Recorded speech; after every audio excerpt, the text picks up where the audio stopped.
Muy buenas, hoy vamos a descubrir la célula. La célula es el ser vivo más pequeño capaz de realizar las funciones de nutrición, relación y reproducción.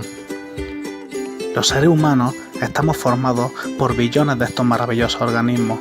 Ellos son como los ladrillos, trabajadores de una fábrica o transportistas, trabajando para ganarse el alimento, que en este caso sería el ATP.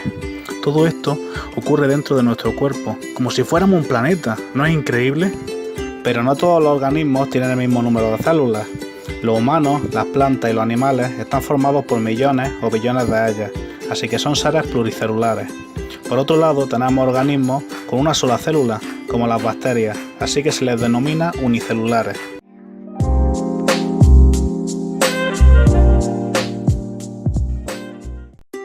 Las células procariotas son aquellas que carecen de un núcleo celular definido, teniendo su material genético disperso por el citoplasma, en una zona denominada nucleoide.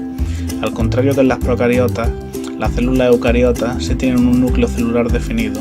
Este está rodeado por una doble capa lipídica, la envoltura nuclear, donde se encuentra el material hereditario.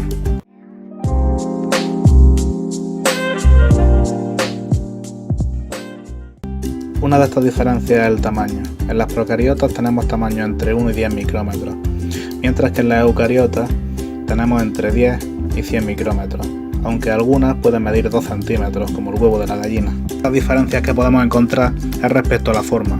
Mientras que en las procariotas tenemos poca variedad, por ejemplo, esféricas, de bastón, en coma o en espiral, en las eucariotas tenemos una infinidad de posibilidades, ya que pueden ser células muy especializadas. En cuanto a la pared celular, en las células procariotas podemos encontrarla, mientras que en las eucariotas solo aparece en las células vegetales. En las células procariotas no encontramos orgánulos al uso, encontramos mesosomas, una especie de pliegue en la membrana, mientras que en las células eucariotas sí tenemos orgánulos especializados. En la división celular, las procariotas se dividen por bipartición, de forma asexual, por lo cual las células resultantes contienen el mismo material genético que el de su progenitor. En cambio, en las eucariotas se dividen mediante mitosis o meiosis, de forma sexual, así que contiene material genético de diferentes individuos. Por último, en la respiración celular, las células procariotas pueden respirar tanto anaeróbicamente como aeróbicamente, lo que quiere decir que pueden hacer esta respiración tanto en presencia de oxígeno como en la ausencia de este. Sin embargo, las eucariotas solamente pueden respirar en presencia de oxígeno.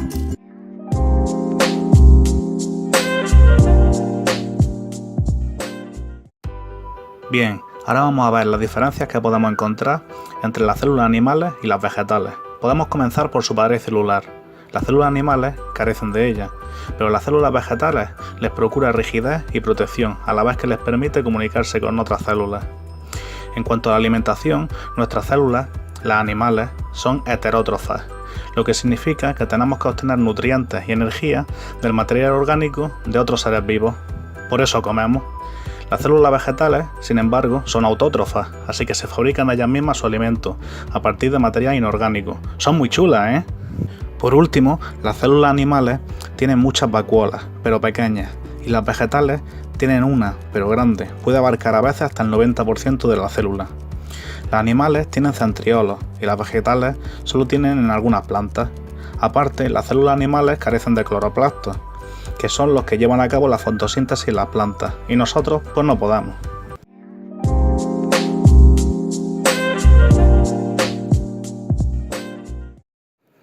Vamos a ver ahora la morfología de la célula.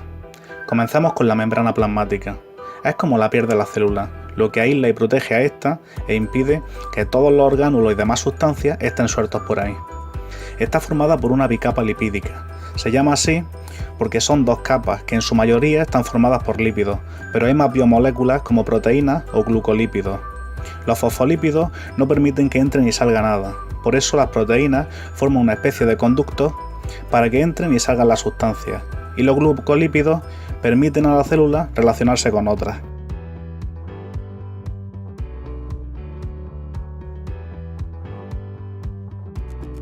El sistema de endomembranas está compuesto por la envoltura nuclear, el retículo endoplasmático y el aparato de Golgi. En las células vegetales también entra la vacuola central.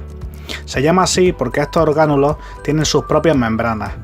Estos no los podemos encontrar en las células procariotas. Pasemos a ver el retículo endoplasmático rugoso. Este tiene como principales funciones la síntesis de proteínas y el transporte intercelular. Se le llama rugoso por los ribosomas que tiene asociados a la membrana. Está junto a la envoltura nuclear, para que pueda pasar fácilmente el ARN mensajero, ya que este tiene las instrucciones para fabricar proteínas, como las instrucciones de un Lego. Los ribosomas están compuestos por una masa de proteínas más 2 subunidades de ARN ribosómico. Tienen que estar unidos para poder leer el ARN mensajero y traducirlo. Sin embargo, en el retículo endoplasmático liso no encontramos ribosomas, de ahí su nombre. Consiste en una red de túbulos membranosos conectados entre sí, que también comunican con el retículo endoplasmático rugoso. Su función más importante es el metabolismo de lípidos, de ahí que se encuentre en más abundancia en las células del hígado, ya que aquí se detoxifican muchos de los tóxicos que entran en nuestro cuerpo y que son lípidos. También se metabolizan hormonas esteroideas. Veamos ahora un poco acerca del aparato de Golgi.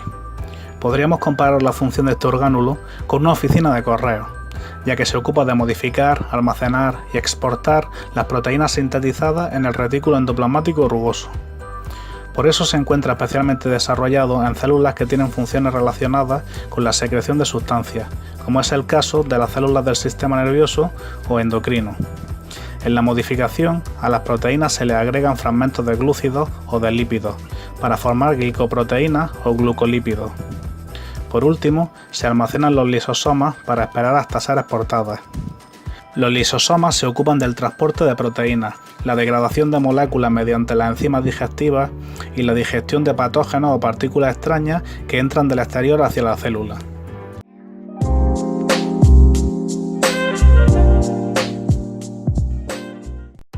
Vamos a hablar un poco acerca de la mitocondria, las vacuolas y los cloroplastos. Este último recordemos que solo se encuentra en las células vegetales. Los lisosomas y los ribosomas ya los mencionamos anteriormente en el vídeo. Empecemos por la mitocondria. Podríamos decir que su función es como la de una placa solar, generan energía. Son las encargadas de suministrar la mayor parte de la energía necesaria para la actividad celular. Esta energía se produce en forma de ATP y se usa para todo, desplazamiento, división celular, etc. El ATP se sintetiza a través de la respiración celular. La mitocondria coge oxígeno más nutrientes y sintetiza ATP liberando agua y CO2 en el proceso. En las células que tengan una gran actividad, como los hepatocitos que hemos visto antes, puede haber hasta 2000 mitocondrias dentro de cada célula. Está formada por una membrana externa, el espacio intermembranoso, una membrana interna, las crestas mitocondriales y la matriz. Veamos ahora los cloroplastos. La principal actividad de los cloroplastos es la realización de la fotosíntesis, en la que la materia inorgánica es transformada en materia orgánica, pero también se encarga de la síntesis de proteínas, la replicación del ADN cloroplástico, la síntesis de ácidos grasos y la reducción de nitratos a amoníaco.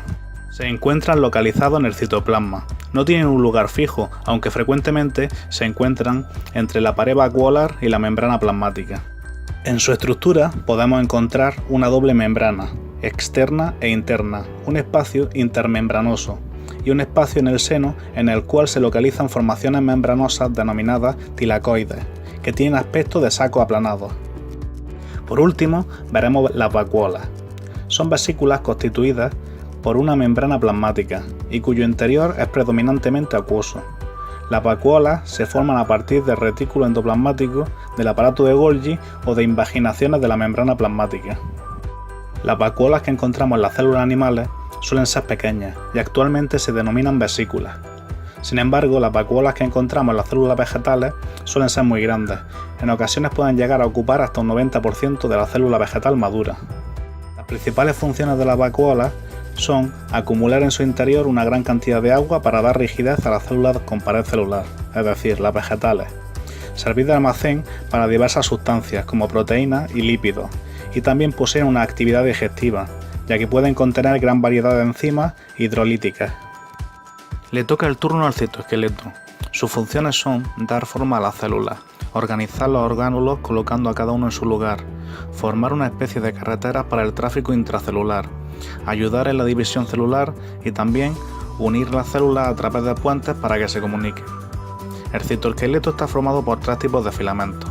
Empecemos por el más pequeño, los microfilamentos de actina, que miden unos 7 nanómetros.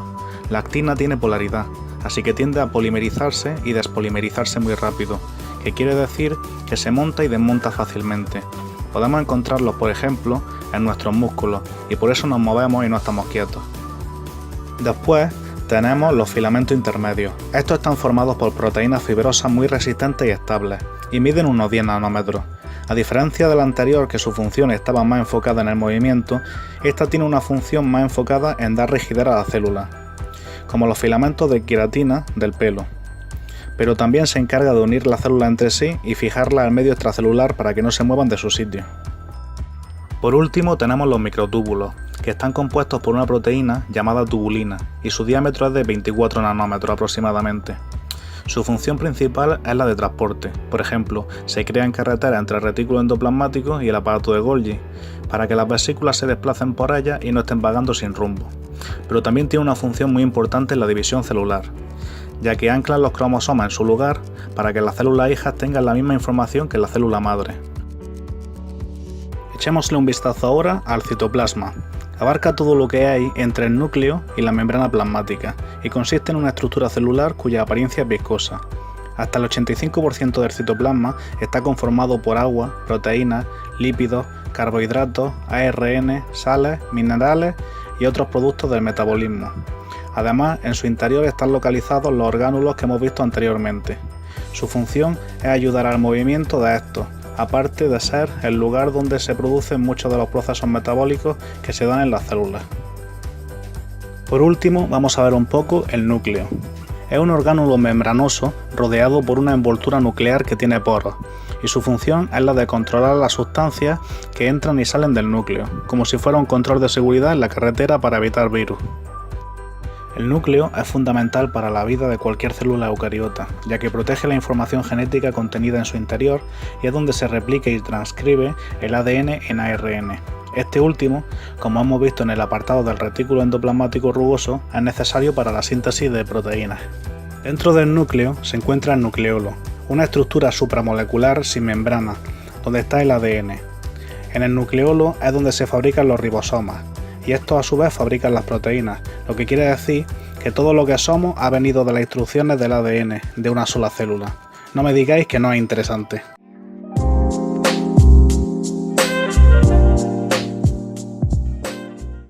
Para finalizar, hablaremos un poco sobre el origen de las células eucariotas. En general se considera que los eucariontes tienen un origen procariota, pero no se ponen de acuerdo en cómo pasó. Hay muchas teorías y pueden dividirse en dos grupos: teorías autógenas y teorías simbiogenéticas. En las teorías autógenas se postula que en el proceso del origen de la célula eucariota, los orgánulos rodeados por membranas pudieron surgir a partir de invaginaciones de la membrana plasmática, que tomaron funciones independientes. Pero la teoría más aceptada hoy en día es la endosimbiosis. Esta teoría plantea que en un principio las mitocondrias eran bacterias flotantes individuales, pero una célula absorbió una de estas bacterias y en lugar de digerirla hizo un pacto simbiótico con ella, transformándose con el tiempo en mitocondria.